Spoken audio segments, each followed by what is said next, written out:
उपाध्यक्ष माध्यमिक शिक्षा परिषद उत्तर प्रदेश, हमारे भाई संजय सिंह बबलू जी जो राष्ट्रीय अध्यक्ष हैं भारतीय कुश्ती महासंघ के, DC Rai ji vice chancellor Bhagalpur और जिले के तमाम गणमान्य व्यक्ति, भाइयों बहनों, स्वामी सहजानंद सरस्वती जी की 75वीं पुण्यतिथि है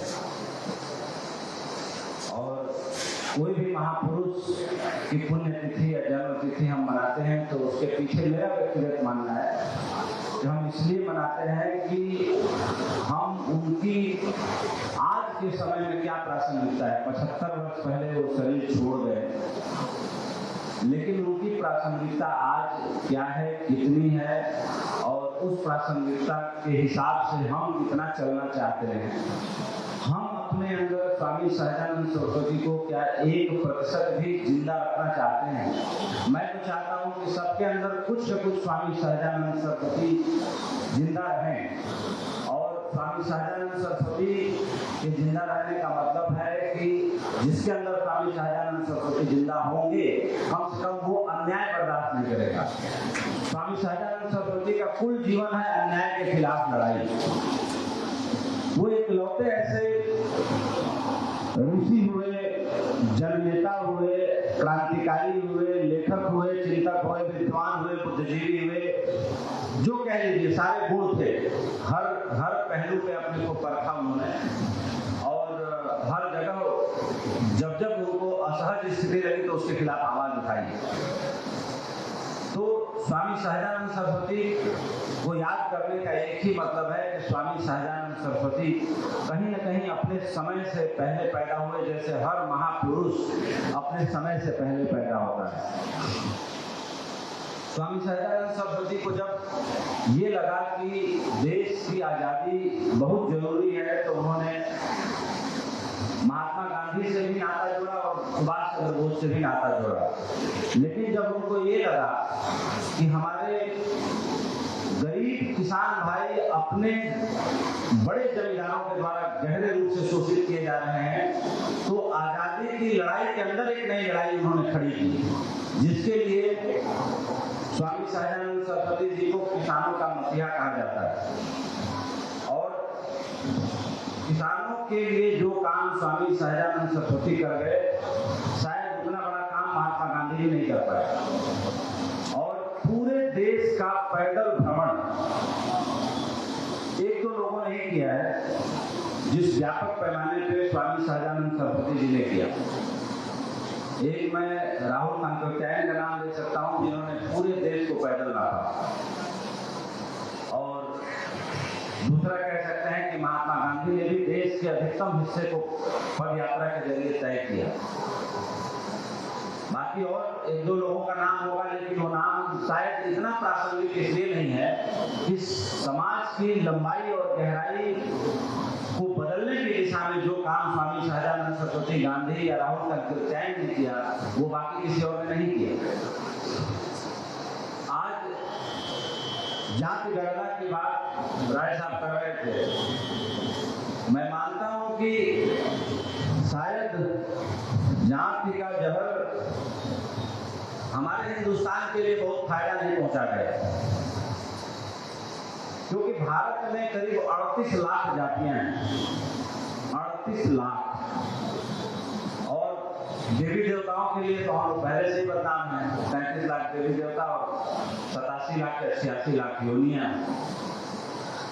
तो मुझे लगता है कि अगर हम दुनिया के उन विकसित देशों से अपनी तुलना करते हैं कि हमसे कहाँ चूक हो गई, तो मुझे मोटा मोटी ये लगता है कि हम जब महात्मा बुद्ध अपने चरणों करते थे, हिंदुस्तान के सारे राजाओं ने अपने मुकुट उनके चरणों में डाल दिए, तो हमारे यहाँ के शैव वैष्णव संप्रदाय के लोगों ने महात्मा बुद्ध को कंडम करने के लिए जो कुछ भी इस धरती पे किया जा सकता था किया। लेकिन आज महात्मा बुद्ध को मानने वाला जापान हिंदुस्तान से बहुत गुना समृद्धशाली और शक्तिशाली देश है। और मैं मानता हूं कि भारत के चेहरे पर जो कुछ थोड़ा बहुत नमक है, वो महात्मा बुद्ध के कारण ही है। पूरा एशिया महाद्वीप अगर भारत के चरणों में झुकता है तो महात्मा बुद्ध के कारण ही है। और महात्मा बुद्ध भारत भूमि के इकलौते ऐसे क्रांतिकारी हुए जिन्होंने जात पात धर्म कर्म कांड सबको नकार दिया। यहाँ तक कि ईश्वर की सत्ता को भी साथ में नकार दिया और सिद्ध किया कि ईश्वर की कोई सत्ता नहीं, हमारा कर्म ही है और हमारे संस्कार ही है और जो प्रकृति है यही ईश्वर है और बाकी कोई ईश्वर है नहीं। उन्होंने कहा कि प्रकृति का जो सिरा हमारे आंखों से दिखता है वहां तक तो प्रकृति है, लेकिन प्रकृति का जो सिरा हमारे आंखों से नहीं दिखता, ओझल हो जाता है, आप उसको ईश्वर भी मान सकते हैं, उसको परमात्मा भी मान सकते हैं, लेकिन कहा उसको उन्होंने प्रकृति ही। चूंकि आज स्वामी सहजानंद जी की पुण्यतिथि पर हम यहाँ इकट्ठा हुए हैं, तो मैं कहना चाहूंगा कि हमारे वेद वेदांत, हमारे कर्म कांड धर्म, इन सब चीजों को स्थापित करने में आदि शंकर का नाम सबसे उचले पारान पे लिया जाता है। और दूसरे नंबर पर अगर मैं कहूँ कि नए भारत में अगर किसी ने इसको दोबारा से परिभाषित किया तो स्वामी सहजानंद सरस्वती जी ने किया। और कहानी बताती है कि 1909 से 1912 तक 3 वर्षों तक स्वामी जी बस उतना ही सोए होंगे जैसे स्वान निद्रा होती है। 3 वर्षों तक उन्होंने भारतीय उपनिषदों का, वेदों का, पुरानी जो उपलब्ध पांडुलिपियां यहाँ के लाइब्रेरियों में थे उनको अध्ययन में अपना पूरा 3 साल पूरा 100/100% समर्पित किया। मैं गाजीपुर में बोल रहा था सहजानंद सरस्वती स्नातकोत्तर विद्यालय में, तो मैंने बोला कि मैं उनके संघर्ष की कहानी के पीछे नहीं जाना चाहूँगा क्योंकि वो सब जगह उपलब्ध है, अभी आप गूगल करेंगे तो मिल जाएगा। लेकिन मैंने जो बात वहाँ कही उसका कुछ हिस्सा यहाँ भी जरूर कहना चाहूँगा। बात एक ही है, प्रसंग एक ही है कि कहानी 2 तरह की होती है। एक होता है कथानक और एक होता है उसका तात्विक ज्ञान। कथानक, रामायण में राम सीता की कहानी सब जानते हैं, महाभारत में पांडवों की कहानी सब जानते हैं, लेकिन व्याख्या करने वालों ने उनके तात्विक ज्ञानों की बहुत गहरी से गहरी व्याख्या की है। जैसे गीता में 712 श्लोक है, गीता का सामान्य व्याख्या जो है आप गीता प्रेस से किताब खरीद लाइए तो मिल जाएगा, लेकिन व्याख्या करने वालों ने बहुत गहराई में जाकर के व्याख्या की। तो मैं आप लोगों से कहना चाहता हूँ बस 2 छोटी छोटी बातें। स्वामी सहजानंद सरस्वती के होने का मतलब क्या है और स्वामी सहजानंद सरस्वती कितने प्रासंगिक हैं। 5 मिनट समय लूंगा, उसके बाद मैं अपनी बात समाप्त करूंगा क्योंकि मुझे लखनऊ जाना है और लखनऊ के बाद फिर मुझे दिल्ली भी पहुंचना है। स्वामी सहजानंद सरस्वती के होने का सिर्फ एक मतलब है कि सत्ता के खिलाफ आवाज बुलंद करना, अन्याय के खिलाफ आवाज उठाना, जहां शोषण का माहौल हो उसके खिलाफ उठ के खड़ा हो जाना। और सबसे खास बात स्वामी जी की ये रही कि थे तो वो सन्यासी, लेकिन किसी भी क्रांतिकारी से कहीं बहुत ज्यादा उनके अंदर विद्रोह की भावना थी। स्वामी जी की प्रासंगिकता के बारे में अगर मैं बात करूं तो जिस आजाद भारत का सपना, जिस शोषण से मुक्त समाज का सपना वो देखते थे, मैं मानता हूं कि वैसी स्थितियां तो नहीं रही, जमींदारी प्रथा कभी खत्म हो गई, लेकिन कुछ बातें आप लोगों के संज्ञान में जरूर डालना चाहूंगा। 18वीं शताब्दी में, 17वीं और 18वीं शताब्दी में भारत इतना संपन्न था कि पूरे दुनिया के सकल घरेलू उत्पाद जिसको जीडीपी बोलते हैं, उसमें भारत का योगदान करीब 25% था। जब हमारा देश आजाद हुआ तो हमारे देश की संपत्ति को पिछले 3000 सालों से लूटा जाता था। यहाँ की संपत्ति को देख के ही लुटेरे आते रहे, क्योंकि यहाँ पे हर तरह के ऋतुएं थी, हर तरह के खनिज पदार्थ थे, हर तरह के सोने हीरे जवाहरात की खदानें थी। हर तरह के कारीगर, हर तरह के हुनर से भरे हुए लोग थे। या यूं कहें कि पृथ्वी का स्वर्ग अगर हिंदुस्तान था तो सही में था। तो शायद हिंदुस्तान 25% अकेले था, बाकी 75% में पूरी दुनिया थी। आज से समझ लीजिए 250 साल पहले जब हमारा देश आजाद हुआ तो उस वक्त हमारा जीडीपी में कंट्रीब्यूशन 3% रह गया, और आज हमारा वर्ल्ड के जीडीपी में जो कंट्रीब्यूशन है वो 2% से भी थोड़ा कम है। तो इसका मतलब कि कहीं ना कहीं जो ग्रोथ आनी चाहिए थी, और उसका एग्जाम्पल दूंगा कि ग्रोथ क्यों नहीं आई। और बगल के देश चाइना पूरे वर्ल्ड का 40% प्रोडक्शन अकेले पैदा करता है। अगर अमेरिका 25-30 ट्रिलियन डॉलर की इकोनॉमी है तो चाइना भी 20+ ट्रिलियन डॉलर की इकोनॉमी है। यानी हमारी इकोनॉमी से सीधे उसकी इकोनॉमी लगभग 4 गुनी बढ़ी है। 1986 में 1 ट्रिलियन डॉलर की इकोनॉमी हिंदुस्तान की भी थी और 1 ट्रिलियन डॉलर की इकोनॉमी चाइना की भी थी। अब सवाल ये होता है कि चाइना 1986 में ऐसा क्या हुआ कि वो 2025 आते 20 ट्रिलियन डॉलर को पार कर गया और हम अभी 5 ट्रिलियन डॉलर को नहीं पार कर पाए। इसके पीछे 2 कारण। कारण नंबर 1 कि भारत के उद्योगपतियों ने भी रिसर्च और डेवलपमेंट में 0 बजट रखा, कोई पैसा इन्वेस्ट नहीं किया, हमने कोई नई चीज नहीं बनाई। कभी हम सोने की चिड़िया थे, कभी हम विश्वगुरु थे, कभी हम अपने ऊंचाई पर थे, कभी थे। यहाँ भी बैठे बहुत सारे लोगों का इतिहास निकाला जाए तो कभी किसी के पास 1000 एकड़ खेती, 1000 बीघे की खेती रही होगी, हजारों गाय गोरु दरवाजे पर बकते रहे होंगे, लेकिन रहे होंगे, अब नहीं है। तो हिंदुस्तान के साथ हुआ ये कि हमने नया कुछ बनाना बंद कर दिया, नया कुछ खोजना बंद कर दिया।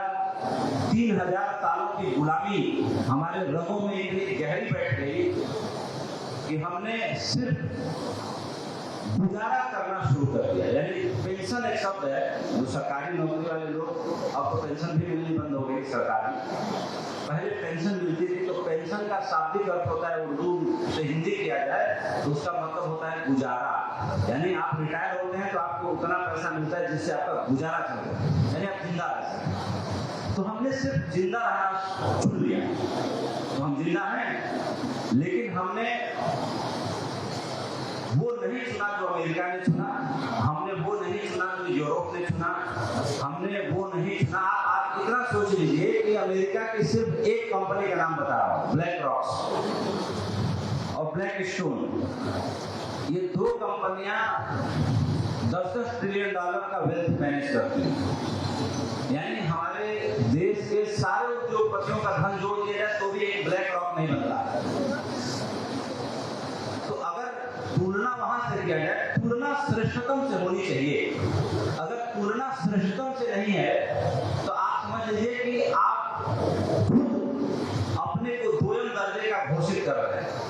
और यही सबसे बड़ी वजह है कि हमने ढूंढना बंद कर दिया, हमने बनाना बंद कर दिया। हमारे देश में कोई एक फैक्ट्री ऐसी है जिसमें 10,000 आदमी भी सुबह कोई शिफ्ट कर रहे घुसता होगा और शाम को निकलता होगा। ये अलग बात है कि आपकी मौजूदा सरकार ने इस तरफ ध्यान दिया है और ये नारा दोहराया कि हम विश्वगुरु थे, हमें उस खोई हुई इज्जत को, प्रतिष्ठा को पाना, इसका स्वागत जरूर होना चाहिए। और मैं मानता हूँ कि एक अच्छी पहल, अच्छा कदम है, लेकिन उसके लिए जो तैयारी होनी चाहिए वो तैयारी अभी हमारे पास नहीं, हम उस तैयारी से बहुत दूर हैं।